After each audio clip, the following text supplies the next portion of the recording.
मेरा नाम पूजा है। मेरी उम्र 21 साल है। मैं बहुत ही गरीब घराने से संबंध रखती हूँ। मैं देखने में ऐसी थी कि कोई एक बार देख लेता तो मुड़ मुड़ कर मेरी तरफ देखता। मैं सिर्फ खूबसूरती में ही मालामाल थी। बाकी हमारे घर के हालात बहुत ही ख़राब थे। मैं मर्दाना कपड़े सिलती थी और मेरे सिलाई किए हुए मर्दाना कपड़ों की तो पूरे इलाके में धूम मची हुई थी। जो एक बार मुझसे अपना सूट सिलाई करवाता था वह फिर ब्रांडेड और महंगी दुकानों को भी भूल जाता था। मेरे हाथों में कुछ कमाल ही ऐसा था। मुझे अपनी खूबी और हुनर पर खूब घमंड था।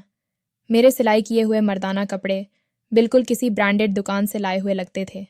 इसीलिए कहीं डिज़ाइनर दुकान वाले मुझे अपने दुकान में रखने की इच्छा रखते थे, लेकिन मैं सबको मना कर रखा था। मैं अपनी मेहनत के पैसे अपनी मर्जी से वसूल करती थी।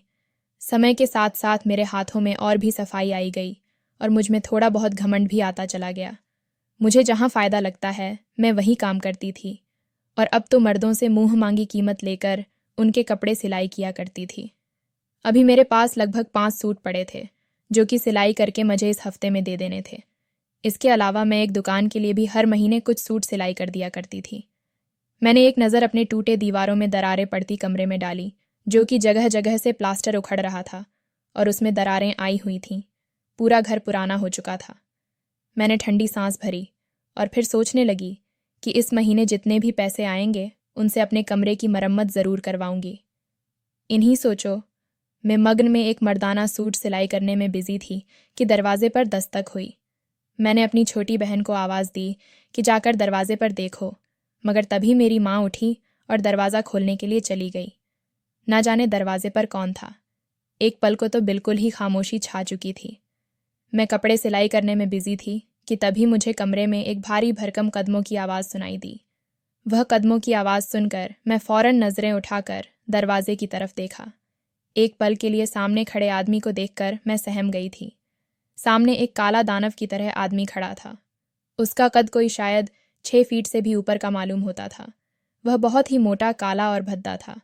इस कदर काली रंगत का मालिक था कि मुझे तो दिमाग में पहला ख्याल यही आया कि यह कोई अफ्रीका का काला हबसी है जो यहाँ आ गया है।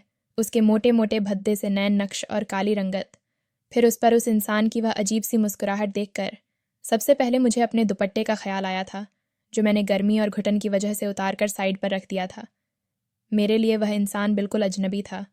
उस इंसान का यहाँ क्या काम था? मैं तो उसे जानती भी नहीं थी। ये कोई हमारा रिश्तेदार भी नहीं था। फिर हमारे घर क्यों आया था?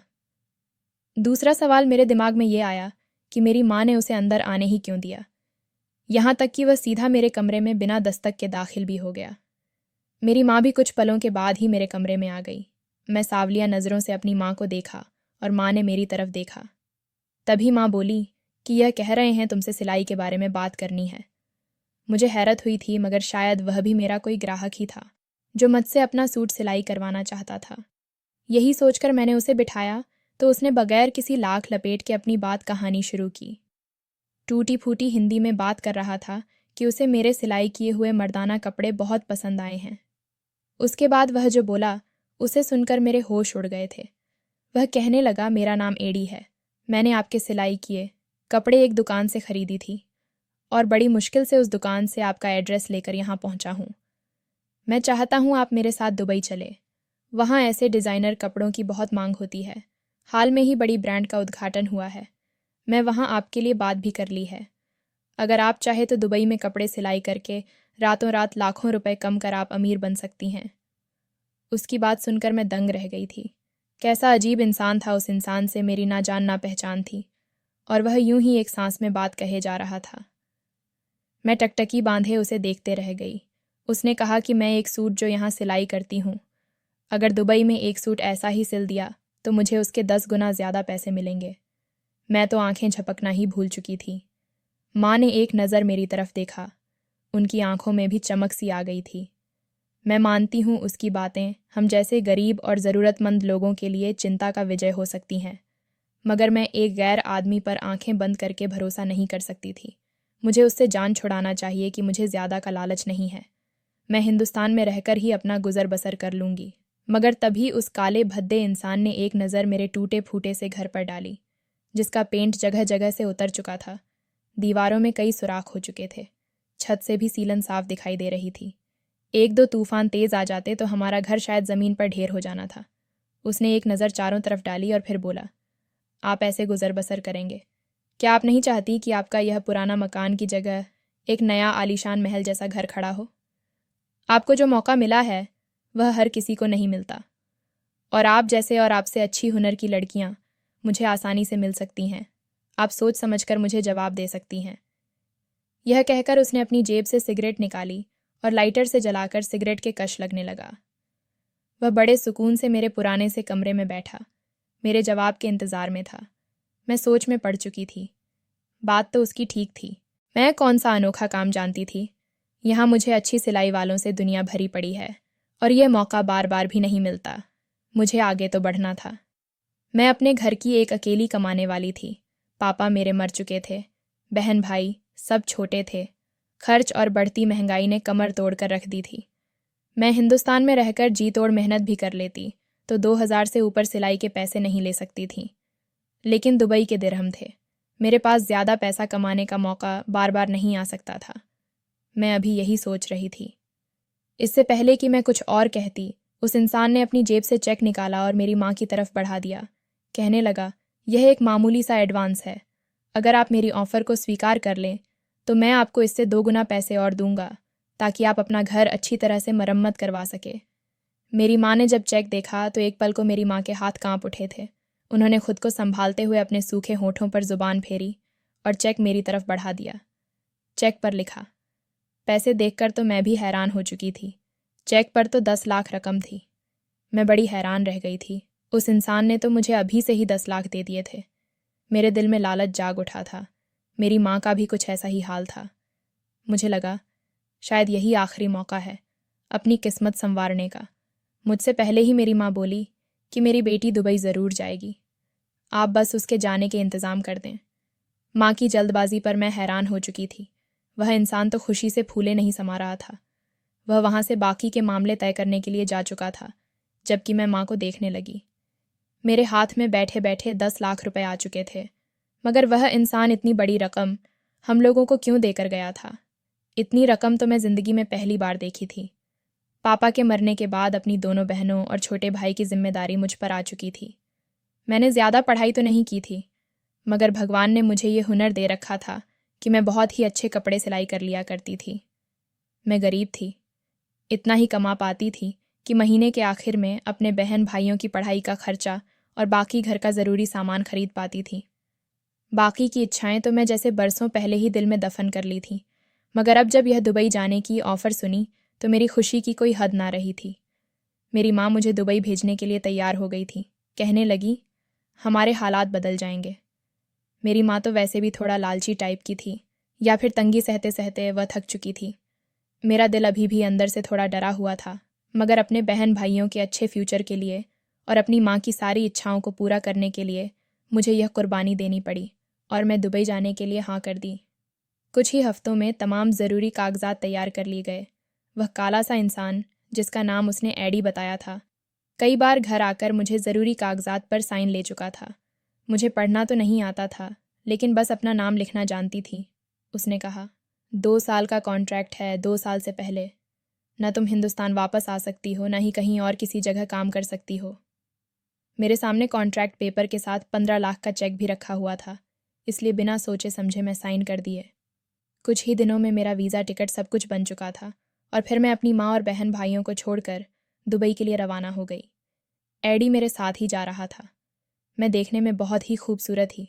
उस इंसान के साथ प्लेन में बैठे मुझे अजीब सा लग रहा था। वह एकदम काला और मैं सफ़ेद रंगत की मालिक, ना जाने क्यों, लेकिन मुझे वह आदमी एक आंख नहीं भाया था। बल्कि ऐसा था जैसे देखकर इंसान नज़रें बदल ले। मुझे उस इंसान के इतने भद्देपन से घिन आ रही थी, लेकिन मैं सब कुछ पैसे के लिए कर रही थी, इसलिए मजबूरन मुझे उसका साथ देना पड़ रहा था। इस सफ़र के दौरान मैंने उससे एक बार भी कोई बातचीत नहीं की। दुबई पहुंचकर मेरे दिल में अजीब सी बेचैनी और डर सर उठने लगे थे। न जाने अब यहाँ आगे मेरे साथ क्या होने वाला था। मेरे दिल में अजीबो गरीब ख्यालात आ रहे थे। मैंने एक नज़र उस आदमी पर डाली जो मुझे ही घूर रहा था। उसकी आंखों में कुछ ऐसी चुभन थी कि मैं ज़्यादा देर तक उसकी आंखों में देख ना सकी। दुबई पहुंचने के बाद उसने मुझे गाड़ी में बिठाया और फिर एक फ़्लैट पर ले आया। मैं फ़्लैट में दाखिल हुई तो यह देखकर हैरान रह गई कि वह फ़्लैट तो बिल्कुल छोटी सी दुकान जैसा लग रहा था। वहाँ पर मर्दाना कपड़े सिलाई करने के लिए हर चीज़ मौजूद थी। वहाँ के ऐशो आराम देखकर एक पल के लिए मैं हैरान रह गई थी। मैंने तो सपने में भी ऐसा आलीशान फ़्लैट नहीं देखा था और ना ही सोचा था कि कभी दुबई आऊँगी। एडी ने मुझसे कहा कि यह मेरा ही फ्लैट है, तुम इस फ्लैट में रहोगी और मैं अपने दूसरे फ्लैट में रहूँगा। यहाँ रहकर तुम अपने कपड़े सिलाई करना। मुझे वहाँ छोड़ने के बाद वह वहाँ से जा चुका था। अगले ही दिन से कई सारे कपड़ों के आर्डर को लेकर मेरे पास आया और उसने मुझे कुछ लोगों से भी मिलवाया। मुझे वहाँ की भाषा नहीं आती थी, इसलिए जो भी इंसान मेरे घर आता वह एडी से बात करता। जब मैंने पहला सूट सिलाई किया तो वह ग्राहक को बहुत पसंद आया और उसने मुझे इतनी रकम दी जिसे देखकर मेरी आंखें फटी की फटी रह गईं। इतनी रकम तो शायद मैं 10 जगह सिलाई करके भी हिंदुस्तान में कमा नहीं सकती थी, जो मुझे यहाँ एक जोड़े की सिलाई के बदले में मिल रहे थे। यहाँ आकर जो दिल में थोड़ी बहुत बेचैनी और डर था, वह सब अब दूर हो चुके थे। मैं अब खुश रहने लगी थी और मुझ में जैसे घमंड और भी बढ़ने लगा था। मुझे लगता था कि जिस तरह मैं पैसे कमा रही हूँ, बहुत ही जल्द मैं अमीर हो जाऊंगी और अपने बहन भाइयों को भी यही दुबई बुलाकर सेट हो जाऊंगी। एडी रोज़ाना यहाँ आया करता था, लेकिन थोड़ी ही देर बाद वापस चला जाता था। मैं इस फ्लैट में अकेली ही रहती थी, मगर फिर उसका रोज़ रोज़ का आना बढ़ने लगा था। जैसे जैसे मेरा काम बढ़ने लगा था, वह धीरे धीरे यही रात गुजरने लगा।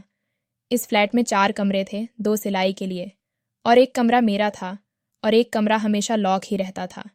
एडी जब भी आता उसी कमरे में जाता, फिर वहाँ वह सोने भी लगा। अब तक उसने मुझ पर कभी बुरी नज़र नहीं डाली थी और मुझे बहुत ही सम्मान के साथ बात करता था, इसलिए मुझे कभी उसे लेकर बुरी नीयत का शक नहीं हुआ था। पहले 1 महीना तो मैं फ्लैट में रहकर खूब कमाई की कुछ पैसे और तोहफे घर अपनी माँ और बहन भाई के लिए भी भेजे, मगर धीरे धीरे काम कम होता चला गया और एडी का घर पर आना जाना बढ़ने लगा। एक दिन वो फ्लैट में आया तो लड़खड़ा कर चल रहा था। इस हालत में देखकर मैं डर गई थी, न जाने उसे क्या हुआ था। मैं उसे भाई समझते हुए उसके करीब गई ताकि उसे संभाल सकूं। वह जिस कदर लड़खड़ा रहा था, उम्मीद थी कि वह फर्श पर गिर जाता, मगर जैसे ही मैं उसके करीब गई तो उसके शरीर से आई बदबू से मुझे उल्टी आने लगी। उसके पास से बहुत ही गंदी बदबू आ रही थी। ऐसा लगता था जैसे वह कोई नशीली चीज़ पीकर आया हो। मेरा पूरा शरीर कांपने लगा था। मैं वहाँ से हट गई। यह क्या हो गया था? वह आदमी मेरे लिए गैर था और नशे की हालत में वह यहाँ क्या करने आया था? मैं डर के मारे उससे दूर होने लगी और भागकर अपने कमरे में चली गई। मेरा दिल जोरों से धड़क रहा था। वह इंसान की नीयत क्या थी? वो क्या चाहता था? कहीं वह मेरी इज्जत, इतना सोचकर मेरी सोच वहीं पर दम तोड़ गई। मेरी आंखों से आंसू गिरने लगे थे। वह एडी बाहर ही सोफे पर बैठ चुका था और अब बार बार मुझे आवाज़ दे रहा था। कम से कम इस समय तो मैं उसके पास नहीं जा सकती थी। कितनी ही देर तक मैं कमरे में बंद रही। जब बाहर से उसकी कोई आवाज़ नहीं आई तो मुझे लगा शायद वह जा चुका है। यही सोचकर मैं एक सुकून की सांस ली और कमरे से बाहर निकल आई। सामने कोई भी नहीं था, लेकिन मेरा शरीर अभी कांप रहा था। डर के मारे मेरा गला भी सूख चुका था। मैं जैसे ही पानी पीने के इरादे से किचन की तरफ जाने लगी तो अचानक मेरी चीख निकल गई थी। एक काला भयानक कुत्ता किचन के फर्श पर खड़ा था। मुझे कुत्तों से बहुत डर लगता था। ऐसे काले भयानक कुत्ते को देखकर तो वैसे भी अच्छे भले इंसानों के होश उड़ जाए। मैं तो फिर भी एक लड़की थी। मेरा पूरा शरीर बर्फ़ की तरह जम चुका था। मैंने पीछे की तरफ मुश्किल से कदम उठाना शुरू किया, मगर तभी मेरा शरीर किसी सख्त चीज़ से टकरा गया। मैं पलट कर देखा तो वही काला भद्दा इंसान मेरे पीछे खड़ा मुस्कुरा रहा था।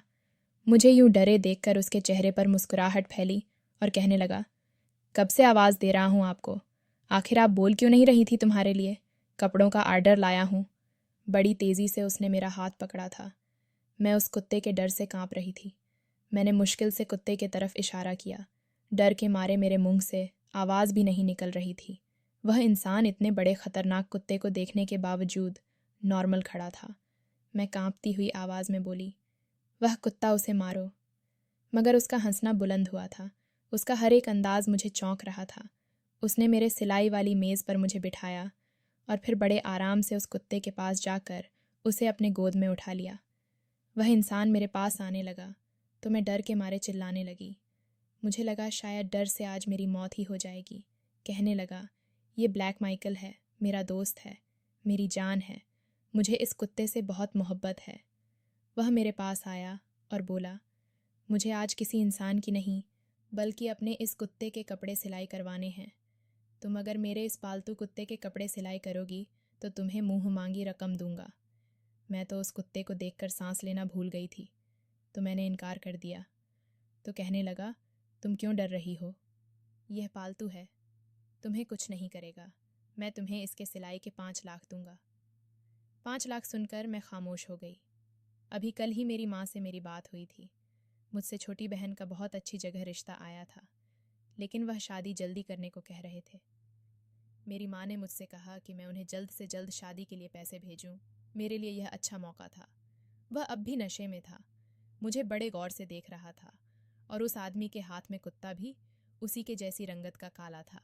मैंने कहा, ठीक है, मैं इसी दूंगी। मेरे शब्द डर के मारे लड़खड़ा रहे थे, लेकिन मुझे पैसों की भी ज़रूरत थी, इसलिए मैंने हाँ कर दी। उसने उस कुत्ते को टेबल पर बिठा दिया। मैंने इंची टेप उठाया और नाप लेने के लिए उसकी तरफ बड़ी कांपटे हाथों के साथ मैंने उस कुत्ते का नाप लिया। उसके बाद एडी उस कुत्ते को लेकर अपने कमरे में चला गया। मैं डर के मारे वहीं की वहीं बैठी रह गई, लेकिन मैं नहीं जानती थी मेरी आजमाइशों का सिलसिला शुरू हो चुका है। रात को जब मैं अपने कमरे में सो रही थी तो मुझे यह महसूस हुआ कि जैसे कोई चीज़ मेरे शरीर के साथ लिपटी हुई है। जैसे ही मैंने आंखें खोली तो सांस लेना भूल गई थी। वही काला कुत्ता मेरे शरीर को अपनी लपेटे में लिए हुए था। डर के मारे मैं चिल्ला भी नहीं पा रही थी, लेकिन फिर भी हिम्मत करके मैं चीख मारी थी। वह कुत्ता मुझसे पीछे हट गया। मैं मुश्किल से उठकर दरवाजे के पास आई। सामने एडी खड़ा था। मैं बिना सोचे समझे ही उसके सीने लगकर फूट फूट कर रोने लगी। मुझे उस समय कुछ भी समझ नहीं आ रहा था। कुत्ते की डर की वजह से मेरी जान निकली हुई थी, लेकिन मैं नहीं जानती थी कि मैं किसी मुसीबत को दावत दे दी है। मेरे होश तो उस समय उड़े जब उस आदमी के पकड़ मुझ पर मजबूत हुई। धीरे धीरे उसने अपनी बाहों का घेरा तंग किया था और अपने काले भद्दे से होंठ मेरी गर्दन पर रख दिए थे। मुझे ऐसा लगा जैसे करंट लगा हो। मैंने झटके से खुद को उससे आज़ाद किया, लेकिन वह मेरी तरफ कदम बढ़ाने लगा। कहने लगा, अब समय आ गया है कि मैं तुम पर सारी सच्चाई खोल दूं। वह मेरे करीब आया और मुझे दोनों बाजू से पकड़ लिया और अपना काला चेहरा मेरे चेहरे के करीब किया और बोला कि तुमसे मुलाकात करने से पहले भी मैं तुम्हें देख चुका था। एक बार मैं दुकान से कपड़े खरीद रहा था और मैंने उस समय तुम्हें दुकान में ही देखा था। उस समय मुझे तो तुम्हारी सिलाई से कोई मतलब नहीं था। मुझे तो बस तुमसे मतलब था। तुम्हारे खूबसूरती को देखकर मैं अपने होश खो बैठा था और तुमसे मोहब्बत कर बैठा था। लेकिन मैं जानता था कि तुम जैसी खूबसूरत लड़की मुझ जैसे बदसूरत इंसान से कभी भी शादी नहीं करेगी। इसलिए मैंने तुम्हें पाने का दूसरा रास्ता अपनाया। कहते हैं मोहब्बत और जंग में सब जायज़ है, इसलिए मैंने यह रास्ता चुना तुम्हें अपनाने के लिए।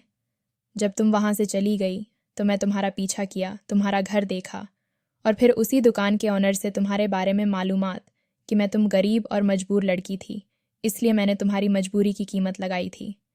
वह फिर कहने लगा कि मैं जानता था कि तुम्हें पढ़ना लिखना नहीं आता, इसलिए तुमसे मैरिज पेपर के डॉक्यूमेंट पर साइन लिए थे। कानूनी तौर पर मैं तुम्हारा पति हूँ और तुम मेरी पत्नी हो। इस बात ने तो मेरे ऊपर पहाड़ तोड़ दिए थे। मेरे सर पर एक धमाका हुआ था। मैं फटी फटी आंखों से उसे देख रही थी। वह बड़ी बेवाकी से मेरी तरफ बढ़ रहा था। मेरा तो यह हाल था जैसे मेरे शरीर में जान ही ना हो। एक तो ना उसके ज़ात और धर्म का पता था, ऊपर से इस कदर बदसूरत था कि मैं उसे आंख भरकर देख भी नहीं सकती थी। और वह कैसा घिनौना खेल मेरे साथ खेल चुका था। मैं पागलों की तरह चीखने लगी। मैं रोते हुए सरनामा हिलाने लगी। मैंने उसके सामने हाथ जोड़ते हुए कहा कि मुझे छोड़ दो, मैं तुम्हारे साथ नहीं रहना चाहती। वह मेरी बात सुनकर कहने लगा, मुझे सारी जिंदगी तुम्हारे साथ ही गुजारनी है और तुम चाहकर भी मुझसे छुटकारा हासिल नहीं कर सकती, क्योंकि मैं तुम्हें पसंद करता हूँ। वरना कौन बेवकूफ़ होगा जो 25 लाख सिर्फ सिलाई के लिए एडवांस में दे देगा। मैं तुम्हारी पूरी कीमत अदा कर चुका हूँ, इसलिए अब तुम्हारे और नखरे नहीं देखूंगा। वह बहुत ही गुस्से से कह रहा था। फिर मुझे एक दुल्हन का खूबसूरत जोड़ा देकर चला गया। कहने लगा, रात तक तैयार रहना, मुझे आज की रात कोई भी ड्रामा नहीं चाहिए। वह जा चुका था और मैं यूं थी जैसे मेरे शरीर में जान ना हो। कैसा घटिया खेल खेला गया था मेरे साथ। मेरी मजबूरी को किस तरह से उस इंसान ने इस्तेमाल किया था। यह तो सच है, कोई भी सिर्फ कपड़े सिलाई के लिए इतनी बड़ी रकम नहीं देता। मैंने कैसे सोच लिया कि सिर्फ कपड़े सिलाई करवाने वह आदमी मुझे दुबई ले जा रहा है। पहले तो मैं अपनी बेवकूफ़ी पर फुट-फुट कर रोई, लेकिन फिर यह सोचा मुझे यहाँ से भाग जाना चाहिए। यही फैसला करते हुए मैं जल्दी से खड़ी हुई और कमरे से बाहर आ गई। मैं जैसे ही दरवाज़ा खोलना चाहा तो वह बाहर से लॉक था। मैंने दरवाज़ा बजाना शुरू कर दिया कि कोई दरवाज़ा खोले, मेरी मदद करे। मुझे इस आदमी से नफ़रत है, मैं इसके साथ नहीं रहना चाहती। मैं चीख कर थक चुकी थी, कोई मेरी मदद करने नहीं आया। मैं खिड़की की तरफ बढ़ी ताकि खिड़की के ज़रिए भाग सकूं, लेकिन वह फ्लैट 10वीं मंजिल पर था और वहाँ से भागने का कोई रास्ता नहीं था। मैं हर तरफ से मायूस होकर अपने कमरे में आ गई। सामने बेड पर एक बेहद खूबसूरत सा गाउन रखा था, लेकिन उस बदसूरत इंसान को अपने साथ ख्याल करना भी मुझे कांपने पर मजबूर कर रहा था। वह काला भद्दा इंसान आज मेरे शरीर को छुएगा। ये सोच मेरे लिए किसी क़यामत से कम नहीं थी, इसलिए मैंने खुद को एक अलमारी में छुपा लिया, क्योंकि रात हो चुकी थी। वह किसी भी समय घर आ सकता था। जैसे ही मैं खुद को अलमारी में छुपाया, मुझे बाहर से दरवाज़ा की खुलने की आवाज़ आई। मुझे लगा जैसे किसी ने मेरा दिल मुट्ठी में जकड़ लिया हो। उस इंसान से मैं मुश्किल से छुपते छुपाते हुए मुंह पर हाथ रखकर अलमारी में छुपकर कमरे का मंजर देख रही थी। मेरा दिल इस कदर तेज़ी से धड़क रहा था कि मैं अपने दिल की धड़कन अपने कानों तक सुन सकती थी। वह आदमी बाहर ही खड़ा था। वह कभी बिस्तर के नीचे देखता तो कभी दीवार में लगी अलमारी खोलकर मुझे ढूंढ रहा था। बार बार मेरा नाम लेकर पुकार रहा था। उसके चेहरे पर एक मुस्कुराहट फैली हुई थी। मुझे विश्वास था कि अब वह इसी अलमारी की तरह बढ़ेगा जहां मैं छुपी हुई थी। उसने जैसे ही अलमारी की तरफ कदम बढ़ाए, मेरी सांस गले में अटक गई थी और फिर अचानक ही उसने अलमारी का दरवाज़ा खोल दिया और हाथ पकड़कर मुझे बाहर निकाल दिया। मैं उसके सामने गिड़गिड़ाने लगी। मैंने कहा, मैं तुम्हारे साथ नहीं रह सकती, क्योंकि मैं एक हिंदू लड़की हूँ और तब तक तुम्हारे साथ कोई रिश्ता नहीं बना सकती जब तक तुम खुद मेरा धर्म स्वीकार ना कर लो और मेरे रीति रिवाज के अनुसार मुझसे शादी ना कर लो। मेरी बात सुनकर वह कुछ देर तक मुझे गौर से देखने लगा। मैं यह जान चुकी थी कि मेरे पास अब भगाने का कोई रास्ता नहीं बचा है, इसीलिए मैंने किस्मत के आगे हार मान ली थे। मेरी बात सुनकर वह कहने लगा, मुझे तुम्हारी हर बात मंजूर है, तुम तैयार हो जाओ और फिर हम तुम्हारे रीति रिवाज के अनुसार फेरे लेकर शादी करेंगे और मैं तुम्हारे धर्म को भी अपना लूँगा। और फिर वही हुआ। मैं किसी बेजान शरीर की तरह उस इंसान के साथ दुल्हन के जोड़े में तैयार खड़ी थी। वह मुझे एक पंडित के पास ले गया। वहाँ पंडित जी के सामने उसने अपने बारे में सब कुछ बता दिया। हमारे रीति रिवाज के अनुसार मेरी और उसकी शादी करवाई और फिर उसने मेरा धर्म भी अपना लिया। फिर वह मेरा हाथ पकड़कर गाड़ी में ले आया। गाड़ी उस समय ड्राइवर चला रहा था। वह पीछे मेरे साथ ही बैठ गया। उसे अपने पास बैठे देखा और जब हकीकत को गहराई से सोचा तो मैं दहाड़े मार मार कर रोने लगी। मैं एक नाजुक और हसीन सी लड़की थी और वह इंसान मुझसे बिल्कुल उल्टा था। उस इंसान के लिए यह रात अरमानों भरी रात थी, लेकिन मेरे लिए यह रात कयामत से कम नहीं थी। घर आकर उसने अपनी हर ख्वाहिश पूरी की थी, लेकिन मेरा शरीर तो ऐसे था जैसे बर्फ़ की तरह ठंडा पड़ा था। मैंने अपने आप को उसके हवाले तो कर दिया था, लेकिन मेरे दिल में उसके लिए सिर्फ नफ़रत भरी थी। मेरी संगत पाकर वह बहुत खुश था। मेरे घर वालों को पैसे भी भेजता था, मेरा भी बहुत ख्याल रखता था, लेकिन मैं उसे अपने दिल में जगह नहीं दे पाई थी। जब जब रात को मेरे करीब आता और मुझे गले लगता, मेरा शरीर बस बेजान रहता था। वह मुझे शिकवा करता कि पूजा, मैं तुमसे कितनी मोहब्बत करता हूँ, जो हुआ उसे भूल जाओ, मेरी मोहब्बत को स्वीकार करो। लेकिन मैं आज तक उसकी मोहब्बत को स्वीकार नहीं किया था। मैं उससे बातचीत नहीं करती थी, ना ही उसकी तरफ देखती थी। मेरी शादी को कुछ महीने गुजरे थे जब मुझे एक और बुरी खबर सुनने को मिली कि मैं उस इंसान के बच्चे की माँ बनने वाली हूँ। उस दिन मैं बहुत रोई थी। मुझे इस तरह रोता देखकर वह एकदम उदास सा हो गया था। उस दिन मैंने अपनी नफ़रत का भरपूर इजहार किया था। मैंने कहा, तुम्हारी संगत की वजह से अब मुझे खुद से भी घिन आने लगी है, क्योंकि तुम्हारा बच्चा भी तुम्हारी तरह बदसूरत होगा। मुझे कहीं से जहर ला कर दे दो। मेरे लिए मौत आसान है, लेकिन तुम्हारी संगत मौत से भी ज़्यादा दर्दनाक है। मैं गुस्से में न जाने क्या क्या कह रही थी। वह खामोशी से मेरी बात सुनता रहा, फिर कमरे से बाहर निकल गया। उसके बाद वह इंसान मेरे सामने नहीं आया। दूसरे कमरे में सोया करता था। समय यूं ही गुजरने लगा। जिस दिन मैं हॉस्पिटल गई, दर्द की वजह से मुझे लगा मैं मर जाऊंगी। उस समय वो मेरा हाथ थामे मुझे तसल्ली दे रहा था। डॉक्टर ने जब कहा वह मुझे बचा सकता है या फिर बच्चे को, तो उसने कहा मेरी पत्नी को कुछ नहीं होना चाहिए और उसके बाद मैं बेहोश हो चुकी थी।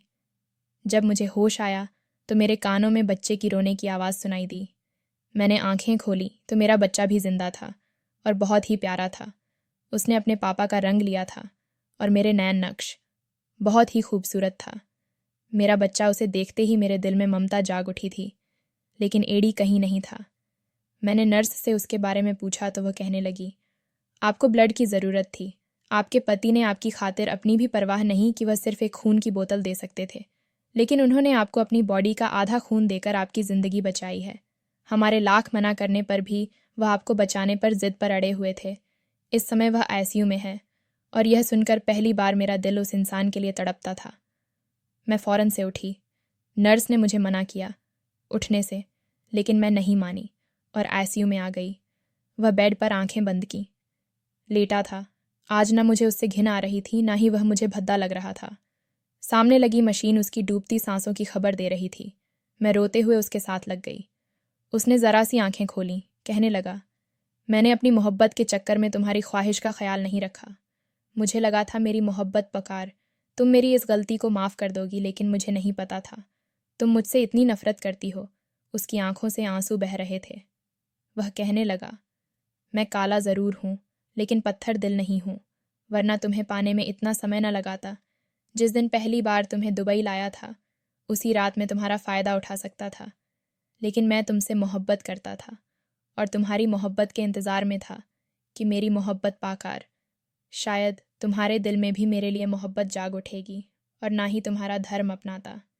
मैं तुम्हारी मोहब्बत को पाना चाहता था, पत्नी बनाकर ज़िंदगी को खूबसूरत बनाना चाहता था, इसलिए यह सब किया। मेरे पास पैसे की कोई कमी नहीं थी, बस मेरी शक्ल को देखकर लड़कियां मुझसे दूर भागती थीं, लेकिन मैंने अपनी ज़िंदगी देकर तुम्हारी ज़िंदगी बचाई है। मेरे मरने के बाद तुम आज़ाद हो जाओगी। बस तुमसे एक विनती है कि मेरे बच्चे का ध्यान रखना। मैंने कहा, मुझे तुमसे कोई शिकायत नहीं है। मैं तुम्हारा सिर्फ रंग रूप देखा, तुम्हारे अंदर की सुंदरता नहीं देखी। मुझे माफ़ कर दो, तुम्हें कुछ नहीं होगा। उसी समय कुछ दोस्त वहाँ पहुँच गए और उसे ब्लड डोनेट कर दिया। उसकी जान बच गई। उस समय मैं यह जाना रंग रूप अहमियत नहीं रखते, बस इंसान का इंसान होना ज़रूरी है। आज मैं अपने पति के साथ खुशहाल ज़िंदगी गुजार रही हूँ। शायद जितनी मोहब्बत मुझे एडी से मिली, मुझे विश्वास नहीं है कि किसी और से मुझे इतनी मोहब्बत मिली होती। अगर आपको हमारी कहानी पसंद आई हो तो वीडियो को लाइक करें। चैनल पर नए हैं तो चैनल को सब्सक्राइब ज़रूर करें। धन्यवाद दोस्तों।